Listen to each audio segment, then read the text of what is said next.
السلام علیکم، سنہری باتوں چینل میں خوش آمدید۔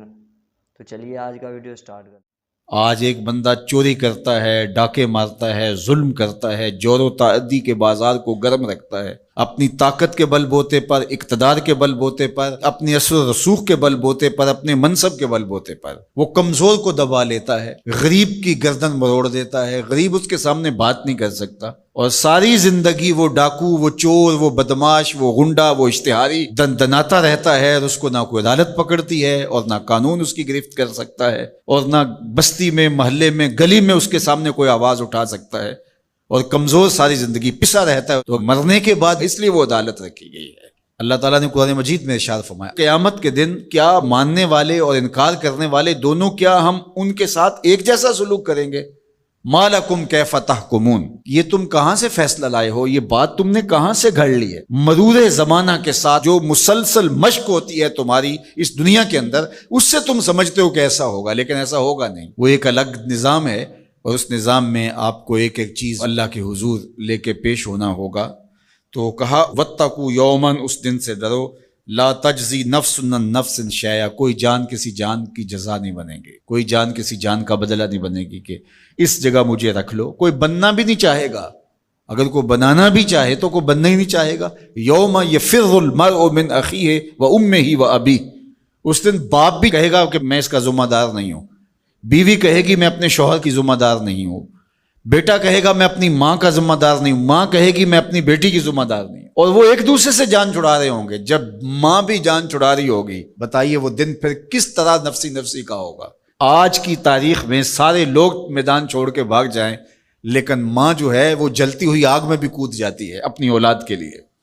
لیکن وہ دن اتنا سخت ہوگا کہ ماں بھی چھوڑ دے گی، ماں بھی کہے گی یہ اس سے پوچھو، میں اس کی ذمہ دار نہیں ہوں۔ اللہ اکبر۔ تو کہا وہ دن آنے والا ہے، آج تم نے دنیا کے اس رویے سے اور اس طرز زندگی سے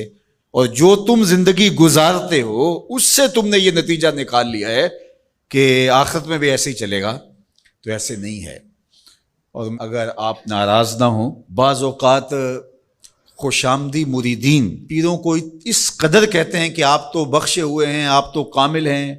اور آپ تو پہنچے ہوئے ہیں، اور وہ سن سن کے بچپن سے جب آنکھ کھولتا ہے وہ شہزادہ آغوش مادر سے، جب نکل کے وہ خانقاہ کے ماحول میں آتا ہے تو وہ یہی سنتا ہے کہ یہ کوئی الگ مخلوق ہے، تو آہستہ آہستہ اس کی طبع کے اندر بھی یہ راسخ ہو جاتا ہے کہ مجھے تو کوئی پرسش نہیں ہوگی، میں تو شریعت سے، قانون سے، اخلاقیات سے مبرہ ہوں۔ ہم نے دیکھا ہے کہ پیروں کے بیٹے بالکل نوخیز بچے بوڑھے سفید داڑھیوں والوں کی تذلیل کر رہے ہوتے ہیں اور ان کو غلاموں کی طرح سمجھ رہے ہوتے ہیں۔ ان کا خیال ہے کہ ہم ان کے اوپر جو ہے وہ کوئی حاکم بن کے آئے ہیں۔ یہی سیاستدانوں کا حال ہے، یہی باقی طبقات کا حال ہے۔ تو وہ ماحول ایسا ان کو دیا جاتا ہے، اور وہ پھر آہستہ آہستہ یہ سمجھتے ہیں کہ ہم تو بخشے ہوئے ہیں، اور ایسا ہوتا ہے کہ وہ بیچارے دعا سے بھی محروم ہو جاتے ہیں۔ میں نے دیکھا ہے کہ جب لوگ فوت ہوتے ہیں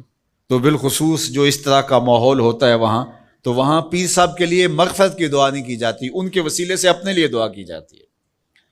تو یار کیسی محرومی ہے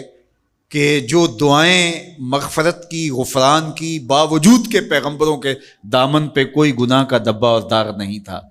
لیکن اللہ سے وہ استغفار بھی طلب کرتے رہے اور اپنے لیے غفران و رحمت کی دعائیں بھی مانگتے رہے۔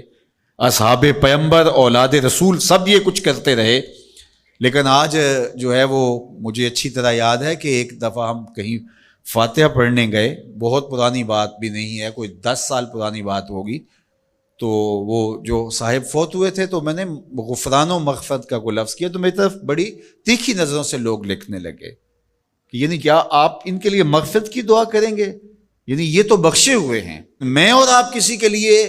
گمان کر سکتے ہیں، دعا دے سکتے ہیں، لیکن قطعاً کہنا ہمارے لیے یہ مشکل ہے۔ تو پھر کیا کریں گے؟ ہم دعا مانگیں گے، نیک سے نیک پارسا شخص بھی ہو، ہمیں یہ بتایا گیا کہ اس کی خوبیوں کو بیان کرو، اس کی اچھائیوں کو بیان کرو، اس کے اچھے اعمال کا ذکر کرو، اور اس کے بارے حسن ظن رکھو، لیکن اس کی مغفرت کے لیے دعا کرو۔ آپ کو پسند آئی ہے تو لائک شیئر ضرور کرنا، اور چینل کو سبسکرائب